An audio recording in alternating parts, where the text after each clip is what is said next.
Hello hunters, Monster Hunter Now has been available for a little while now, and I found that there's still not really a good video out there ironing out the math between raw and status. So in this video, I'll be determining the best raw weapons currently in the game to help you make the right choice if you're looking to work on a single raw or status weapon. A couple of important notes before we begin. The HP scaling moving into 8 and 9 stars is extremely significant, and element builds really make a big difference at this level.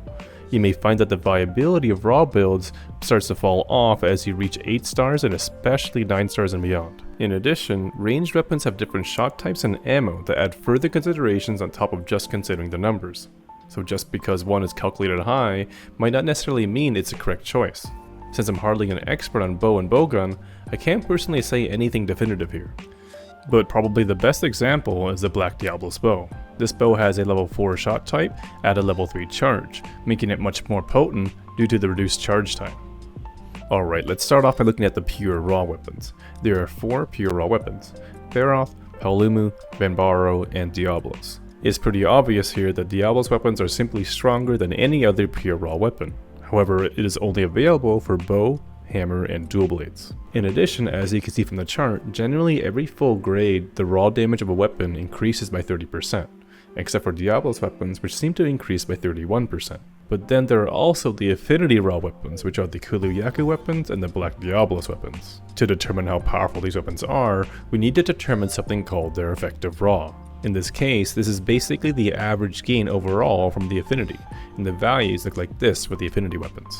Putting these together in a chart, we can see very clearly that Black Diablos and Diablos are the strongest pure raw weapons. Some important notes about this data is that Kulu-Yaku, even with the 30% in Affinity at grade 10, is always the weakest.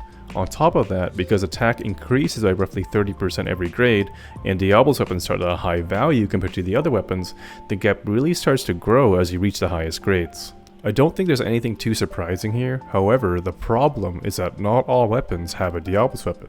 So if you do not have a Diablos weapon, how good are the status options in comparison? The main status you want to look at to determine this is poison.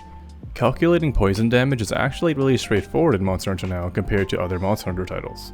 Thanks to the mhn.quest site, we now know the poison values and the total HP of each monster.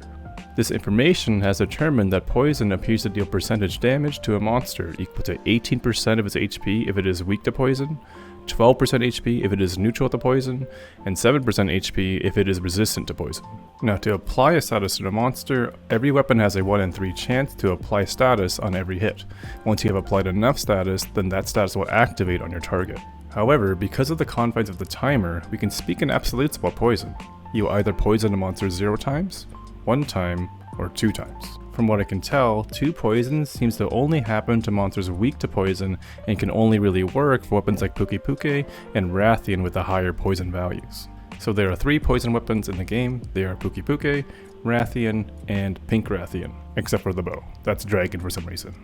So what we need to do is kind of similar to the Affinity weapons, is to convert these poison weapon stats into an equivalent amount of attack so we can then compare them to the pure raw options. So how can we do this? This can get a little complicated, but I'll try to help explain this by walking through an example. Let's say you are fighting a Great Gyros and you defeat it in 50 seconds and you poisoned it 1 time and it took the full 10 seconds of the poison damage. The poison damage did 12% of Gyros' HP and you did 88% with your raw damage. So then, let's say in the same hunt you defeated the Gyros in 50 seconds, you were using a different weapon with the same amount of attack but without poison.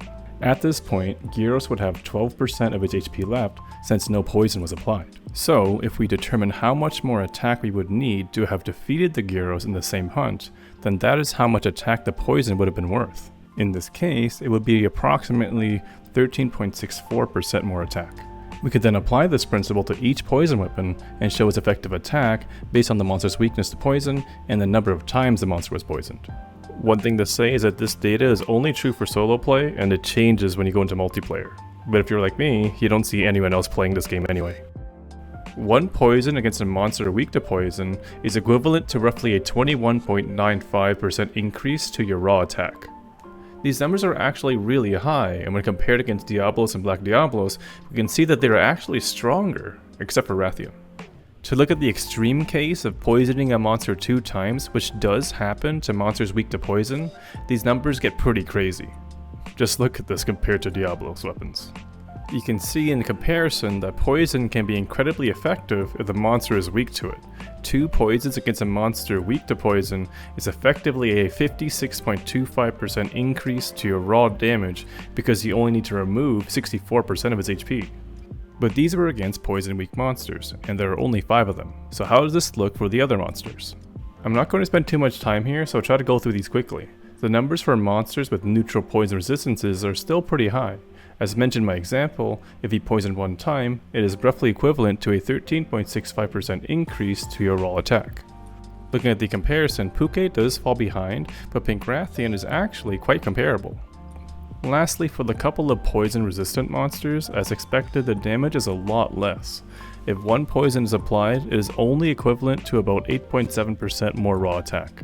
Something worth noting if you are going with poison is that all poison resistant monsters are currently weak to thunder, so there's that option there if those monsters are giving you trouble. For paralysis and sleep, these weapons are difficult to quantify in a way we can compare because there are a lot of factors involved. I can't really compare them together here, but it is worth mentioning that paralysis and sleep should work even better in multiplayer as more players can capitalize while the monster is immobilized. In addition, sleep actually seems pretty powerful because the monster takes about 5 seconds to fall asleep and then another 5 seconds to wake up, so the attack opportunity is quite a bit longer than paralysis. Paralysis also has a bonus effect where when the monster is paralyzed, it will take 10% more damage from your weapon. So finally, I will show every weapon's raw options here compared against each other. For poison weapons, I will be using the values for a monster with neutral resistances to poison. Alright, for Sword and Shield, we have Pinkrathian as a top weapon, followed by Puke Puke. Puke Puke is the highest theoretically for Greatsword, but it does depend because Greatsword doesn't get as many hits and in total in a hunt, you might get unlucky and not even get that 1 poison. Hammer has Diablo's weapons, so no surprise here, those are the best options. Puke is also a decent option if you're looking for something that's easier to craft. For Longsword, Pinkrathian is the furthest ahead, followed by Benbaro. For light bowgun, all of these 3 are basically identical, so it will come down to the ammo types that you prefer here. Bow has access to Diablos, but Puke Puke is also quite strong. For dual blades, you really should just go with Diablos or Black Diablos. For lance, there really aren't a lot of choices here, so you should go with Puke Puke. I hope you found this video helpful. Raw weapons are really nice, especially in the early game, because you don't have to work on multiple sets, and some can actually go all the way into the late endgame. Personally, I've split into element sets and it's too late for me to go back, but I want to put this information out there. I have a bunch of videos planned for Monster Hunter Now, Wilds, and you might see in the background that I've kicked up Monster Hunter World again. Anyway, thanks for watching, Hunters. Take care.